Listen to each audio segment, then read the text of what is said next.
2025년 4월 7일 월요일 영상 새벽 기도의 재료로 나오신 모든 분들을 주님의 이름으로 환영합니다.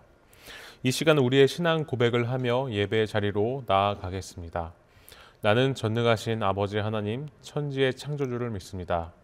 나는 그의 유일하신 아들, 우리 주 예수 그리스도를 믿습니다.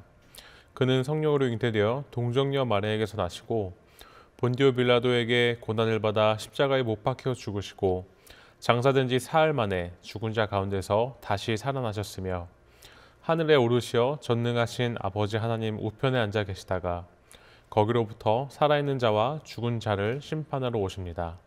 나는 성령을 믿으며 거룩한 공교회와 성도의 교제와 죄를 용서받는 것과 몸의 부활과 영생을 믿습니다. 아멘. 함께 기도하시겠습니다. 하나님 아버지 감사합니다. 오늘을 주셔서 또 저희가 오늘도 말씀 가운데 살아가려고 합니다. 하나님 말씀으로 말미암아 우리의 삶에서 우리가 고민하는 모든 부분들 말씀으로 이겨내게 하여 주시고 우리가 위치한 자리에서 오늘 하루도 많은 죄의 유혹 가운데 그 가운데서도 정말 말씀 가운데 거하는 삶을 살아갈 수 있도록 함께 하여 주시옵소서. 예수님의 이름으로 기도합니다. 아멘. 오늘 우리에게 주신 하나님의 말씀은 민수기 11장 1절에서 9절까지의 말씀입니다. 제가 하나님의 말씀을 봉독하겠습니다. 하나님의 말씀을 경청하시길 바랍니다. 여호와께서 들으시기에 백성이 악한 말로 원망하매 여호와께서 들으시고 진노하사 여호와의 불을 그들 중에 붙여서 진영 끝을 사르게 하시매 백성이 모세에게 부르짖음으로 모세가 여호와께 기도하니 불이 꺼졌더라. 그곳 이름을 다베라라 불렀으니 이는 여호와의 불이 그들 중에 붙은 까닭이었더라.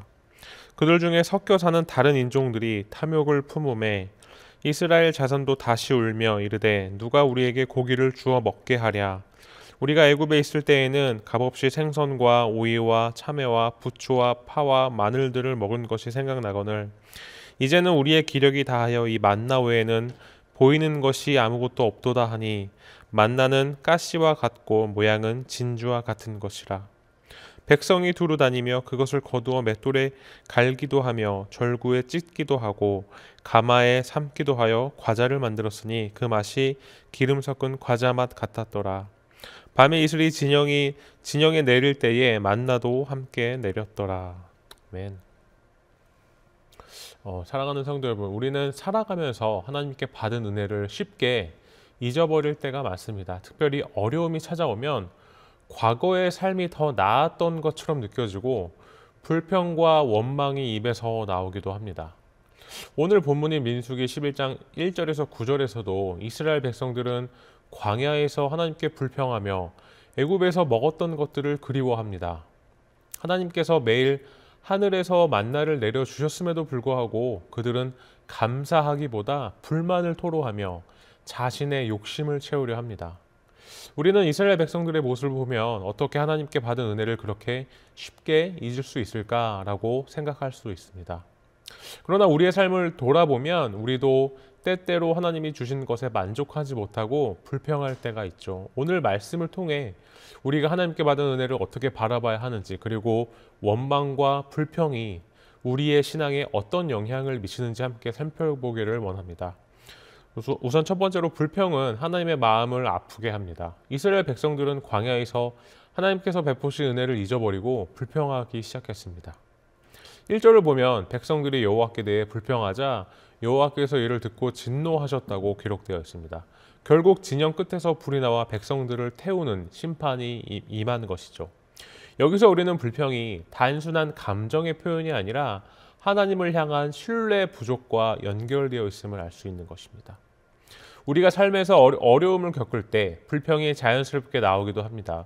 직장에서 스트레스를 받을 때, 가정에서 힘든 일이 있을 때, 또는 계획대로 되지 않을 때 우리는 종종 왜 나에게 이런 일이 생기는 걸까? 라며 불평을 하게 되죠.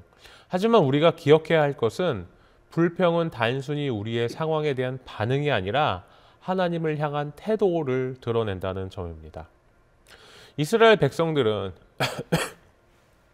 광야에서 하나님이 그들을 보호하시고 만나를 통해 공급하셨음에도 불구하고 불평을 멈추지 않았습니다. 결국 하나님께서는 그들의 불평을 듣고 심판을 내리셨던 것이죠. 이처럼 불평은 단순한 투정이 아니라 하나님과의 관계를 무너뜨리는 죄가 될 수 있습니다. 우리는 불평을 하기 전에 하나님께서 지금까지 우리에게 베풀어 주신 은혜를 기억해야 합니다. 어려운 상황에서도 하나님은 우리를 인도하시고 가장 좋은 길로 이끄시는 분이십니다. 그러므로 불평이 나올 때마다 그것을 감사로 바꾸는 훈련을 해야 하는 것이죠. 왜 내 삶은 이렇게 힘들까 대신에 그래도 하나님께서 여기까지 인도해 주셨다. 또 왜 나는 원하는 것을 갖지 못할까 대신에 하나님이 나에게 필요한 것을 채우고 계신다. 이렇게 바꿔야 한다는 것이죠. 사랑하는 성도 여러분, 우리가 불평을 멈추고 하나님께 감사할 때 하나님께서 우리의 삶을 더욱 선하게 인도하실 줄 믿습니다. 불평이 아니라 믿음과 감사의 말이 우리의 입술에서 흘러나오기를 소망합니다. 두 번째로 오늘 본문을 통해 우리가 알 수 있는 부분은 과거를 미화하면 현재의 은혜를 잊게 된다는 것입니다. 이스라엘 백성들은 광야에서 하나님이 주신 만나를 먹으며 생활하고 있었습니다. 그러나 그들은 그것을 소중히 여기기보다는 애굽에서 먹었던 음식들을 그리워하며 불평하기 시작했습니다. 4절을 보면 그들 중에 섞여 사는 다른 인종들이 탐욕을 품음에라고 기록되어 있습니다. 이 말은 이스라엘 백성들 사이에 있던 이방인들이 먼저 불평하기 시작했고 그것이 점점 백성 전체로 퍼져 나갔다는 것을 보여주고 있는 것입니다. 결국 그들은 누가 우리에게 고기를 주어 먹게 하라라며 하나님이 주신 만나의 실증을 내고 애굽에서 먹었던 것들을 그리워했습니다. 그러나 중요한 것은 그들이 애굽에서 이런 음식을 먹으며 자유로운 삶을 살았던 것이 아니라는 점입니다. 애굽에서 그들은 노예의 신분이었고 강제 노동을 당하며 고된 삶을 살았습니다. 그런데도 그들은 그 당시의 고통을 잊고 음식만을 기억하며 과거를 미화했던 것이죠. 우리도 이스라엘 백성과 같은 실수를 할 때가 많습니다. 신앙생활을 하면서 어려움을 겪을 때 우리는 이전에는 더 나았는데 라고 생각하며 과거를 그리워할 수 있습니다. 신앙생활을 하다가 힘들어질 때 교회 다니기 전이 더 편했던 것 같아 라고 생각할 수 있죠. 또 교회에서 헌신하며 살아가다 보면 이렇게까지 할 필요가 있을까? 예전처럼 내 삶을 즐기면 안 될까? 라는 마음이 들 수도 있습니다. 하나님이 우리를 새로운 길로 인도하실 때 새로운 길보다는 전에 그때가 더 좋았던 것 같아 라며 주저하게 될 수도 있습니다. 하지만 여러분, 과거를 미화하는 것은 신앙의 걸림돌이 될 수 있습니다. 왜냐하면 하나님은 과거가 아니라 현재와 미래를 통해 우리를 더 좋은 방향으로 인도하시기 때문입니다. 하나님께서 우리를 지금 여기까지 인도하셨고 지금 우리에게 주신 것이 가장 좋은 것임을 믿어야 하는 것이죠. 이스라엘 백성들은 하나님의 인도하심을 받으며 약속의 땅으로 나아가고 있었지만 애굽을 그리워하며 광야에서 불평하다가 결국 하나님께 벌을 받았습니다. 우리가 과거를 그리워하며 하나님의 은혜를 잊어버린다면 우리도 신앙의 길에서 방황할 수밖에 없습니다. 사랑하는 성도 여러분, 혹시 우리의 마음속에도 과거를 미화하며 현재를 불평하는 모습이 있지 않습니까? 하나님께서는 우리를 과거로 되돌리시는 분이 아니라 앞으로 나아가게 하시는 분이십니다. 우리가 하나님의 인도하심을 믿고 감사하며 나아갈 때 하나님께서 우리에게 예비하신 더 좋은 미래를 경험하게 될 것입니다. 과거가 아니라 현재 주어진 은혜를 붙잡고 믿음으로 나아가는 우리 모두가 되기를 바랍니다. 세 번째로 오늘 본문을 통해 알 수 있는 것은 하나님의 은혜는 항상 우리에게 충분하다라는 것입니다. 이스라엘 백성들은 광야에서 만나를 매일 경험했습니다. 7절에서 9절을 보면 만나의 특징이 상세히 설명됩니다. 만나는 가시와 같고 모양은 진주와 같은 것이라고 말합니다. 그리고 백성이 두루 다니며 그것을 거두어 맷돌에 갈기도 하며 절구에 찢기도 하고 가마에 삶기도 하여 과자처럼 만들었으니 그 맛이 기름 섞은 과자 맛 같았더라 라고 기록되어 있습니다.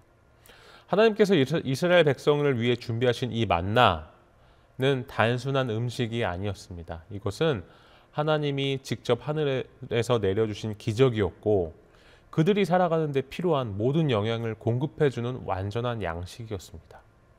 그런데 이스라엘 백성들은 이 만나를 귀하게 여기지 않았습니다. 오히려 반복되는 일상 속에서 만나가 시시하게 느껴졌고 결국 불평을 터뜨리며 더 맛있는 것을 원했습니다.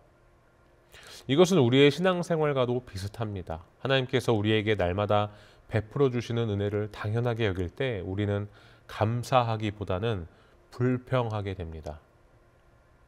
우리에게 주어진 하나님의 은혜를 잊지 말아야 하는 것이죠. 매일의 삶 속에서 우리가 누리는 건강, 가족, 일터, 그리고 신앙 공동체는 하나님이 주신 은혜입니다. 우리가 기도할 때 하나님이 응답하시고 말씀을 통해 깨닫게 하시는 것도 다 하나님의 은혜입니다. 무엇보다도 우리가 예수 그리스도를 믿고 구원을 얻었으며 영원한 생명을 소유했다는 사실 자체가 가장 큰 은혜입니다. 하지만 우리는 때때로 이 모든 것을 당연하게 여기고 더 많은 것을 원하며 불평할 때가 있습니다. 이스라엘 백성들이 만나를 하찮게 여기고 고기와 다른 음식들을 원했던 것처럼 우리도 하나님께 받은 은혜를 잊어버리고 더 많은 것을 요구할 때가 있습니다. 그러나 하나님의 은혜는 언제나 충분합니다. 우리가 해야 할 것은 불평이 아니라 감사라는 것이죠. 이스라엘 백성이 만나를 받고도 불평했던 것처럼 우리도 종종 하나님이 주시는 것보다 우리가 원하는 것에 마음을 두곤 합니다. 하지만 우리의 필요를 가장 잘 아시는 분은 하나님이십니다. 하나님께서는 우리가 정말로 필요한 것을 아시고 가장 적절할 때에 가장 좋은 것으로 채워주십니다. 사랑하는 성도 여러분, 우리가 불평 대신 하나님의 은혜를 신뢰하고 감사하는 삶을 살아간다면 하나님은 더욱 풍성한 은혜로 우리를 채워주실 것입니다. 불평은 우리의 마음을 메마르게 하지만 감사는 우리의 영혼을 풍성하게 만듭니다. 오늘 본문을 통해 우리는 세 가지 중요한 교훈을 얻었습니다. 첫째, 불평은 하나님의 마음을 아프게 합니다. 이스라엘 백성들은 하나님께 받은 은혜를 잊고 불평하다가 하나님의 심판을 받았습니다. 우리도 불평이 아닌 감사의 태도를 가져야 합니다. 둘째로, 과거를 미워하면 현재의 은혜를 잊게 됩니다. 과거가 더 좋았다고 생각하며 현재를 불평하면 하나님의 인도하심을 제대로 경험할 수 없습니다. 하나님이 지금 우리에게 주시는 은혜가 가장 좋은 것이죠. 그리고 마지막으로, 하나님의 은혜는 항상 우리에게 충분합니다. 하나님은 우리의 필요를 아시고 매일매일 우리를 공급하십니다. 우리가 그것을 믿고 감사할 때 더 큰 은혜를 경험하게 될 것입니다. 혹시 여러분의 삶 속에 불평이 자리 잡고 있지는 않습니까? 하나님은 우리가 불평하는 삶이 아니라 감사하는 삶을 살기를 원하십니다. 오늘부터 불평을 내려놓고 감사의 기도를 드리며 하나님을 신뢰하는 삶을 살아가는 저와 여러분 되시기를 바랍니다. 함께 기도하시겠습니다. 사랑과 은혜가 충만하신 하나님 아버지, 오늘 말씀을 통해 우리의 마음을 돌아보게 하시니 감사합니다. 우리는 때때로 하나님의 은혜를 당연하게 여기고 더 많은 것을 원하며 불평할 때가 있습니다. 하지만 하나님께서는 언제나 우리의 필요를 채워주시고 가장 좋은 길로 인도하고 계심을 믿습니다. 하나님, 우리의 입술에서 불평이 사라지게 하시고 감사가 넘치게 하여 주시옵소서. 우리가 과거를 그리워하며 현재를 원망하지 않도록 하여 주시고 주어진 은혜를 온전히 누리며 살아가게 하여 주시옵소서. 특별히 힘든 상황 속에서 믿음을 잃고 불평하는 성도들이 있다면 하나님께서 그 마음을 위로하시고 다시 감사로 나아갈 수 있도록 힘과 용기를 허락하여 주시옵소서.